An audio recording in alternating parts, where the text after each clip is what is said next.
Assalamualaikum. I am Kainat Ikram. I am currently working as a clinical psychologist and psychotherapist at Elaj Malja platform. इलाज mall जाके YouTube channel को subscribe करें और bell के icon को press करें।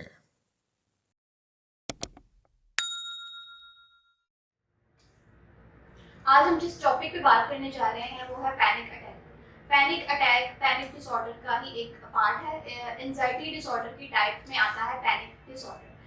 Panic attack में basically patients को एक इंटेंस फियर की एक एपिसोड आती है जिसमें उसको फिजिकल सिम्टम्स का सामना करना पड़ता है। इसमें फिजिकल सिम्टम्स जो आते हैं वो ये है कि हाथ पांव ठंडे गर्म होते हैं, ठंडे पसीने आने लग जाते हैं, उन पर खौफ की सिचुएशन तारी हो जाती है। उसके अलावा उन्हें लगता है कि हम अभी मर जाएंगे, चेस्ट पेन, सांस का रुकना और ब्लड विजन उनको कुछ ठीक से दिखाई नहीं देता। ये उन्हें लगता है कि हम फेंट हो रहे हैं, हम बेहोश हो रहे हैं, ये कुछ ना कुछ अभी बुरा हो जाएगा। उन्हें अपने आप को लेकर वो बहुत ज़्यादा कंसर्न हो जाते हैं, उनको नींद के मसाइल आने लग जाते हैं। ये सारे इश्यूज की एक एपिसोड होती है जो 1.5 मिनट से लेके मैक्सिमम आधे घंटे तक ये एपिसोड पीक पकड़ती हैं।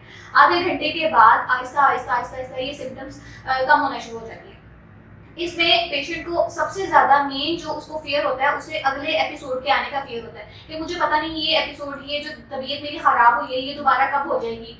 और सबसे ज्यादा मेन फियर उसे ये होता है कि मेरी तबीयत किस सिचुएशन में खराब हुई है। ये एसोसिएशन पेशेंट बिल्ड कर लेता है कि मैं किन लोगों के दरमियान था जब मुझे ये एपिसोड आई, मैं कहाँ बैठा था मुझे ये एपिसोड आई, किस कंडीशन की वजह से ये मुझे एपिसोड आई। तो ये सारी जो सी चीजें हैं ना, ये पेशेंट जो है ना इनके साथ एसोसिएशन बिल्ड कर लेता है। अगर हम अपेरेंटली देखें तो इनकी कोई एसोसिएशन होती नहीं है, ये पेशेंट की अपनी ही होती है। इसमें कोई एक्सटर्नल फैक्टर्स इतना ज्यादा इम्पैक्ट नहीं करते। ये बहुत रेयर केसेस होते हैं कि कोई एक्सटर्नल फैक्टर्स की वजह से पेशेंट पे एपिसोड आए या कोई स्ट्रेसफुल इवेंट है जिसकी वजह से पेशेंट पे एपिसोड आ गई है। इसकी कोई अपेरेंट रीजन नहीं है, ये किसी भी वक्त आ सकती है और किसी भी सिचुएशन में किसी भी कंडीशन की वजह से पेशेंट पे ये एपिसोड आ सकती है। लेकिन पेशेंट के अपना माइंडसेट होता है कि हमारी ये एपिसोड जो सा इसी सिचुएशन या इसी कंडीशन की वजह से बिल्ड हुई है।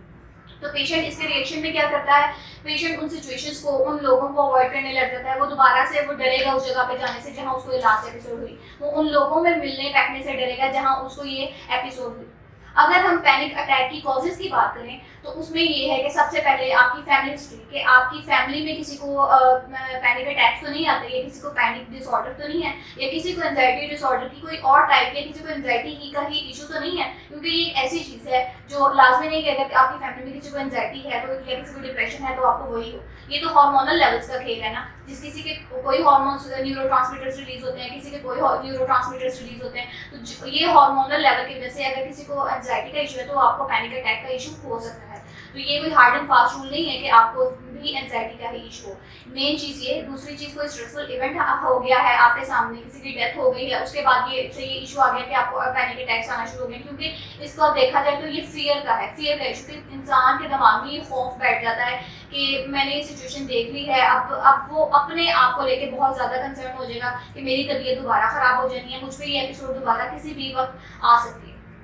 अगर हम इसके ट्रीटमेंट की बात करें, अगर हम इसके इंटरवेंशन प्लान की बात करें तो इसमें पेशेंट को सबसे पहले ही CBT ही यूज़ की जाती है कि उसके थॉट्स को ऑल्टर किया जाता है। उसके अलावा इस पे ABC मॉडल यूज़ किया जाता है। ABC मॉडल जो है पेशेंट को उसको रियलिटी की तरफ लेके आने के लिए बहुत इंपॉर्टेंट रोल प्ले करता है, जिसमें हम पेशेंट को सिखाते हैं कि कोई ना कोई इवेंट होगा, उसमें आपका क्या बिलीफ है, उसके बाद आपके क्या कंसिक्वेंसेज होंगे। इन चीज़ों की एसोसिएशन सिखाई जाती है ताकि वो रियलिटी बेस पे बात करके रियलिटी के बिहाफ पे अपने इमोशंस को रखें, ना कि अपने खाली माइंडसेट के तौर पे अपने माइंडसेट को देख के, अपने सिम्टम्स को देख के खुद की सिचुएशन को, खुद की कंडीशन को खराब कर लें।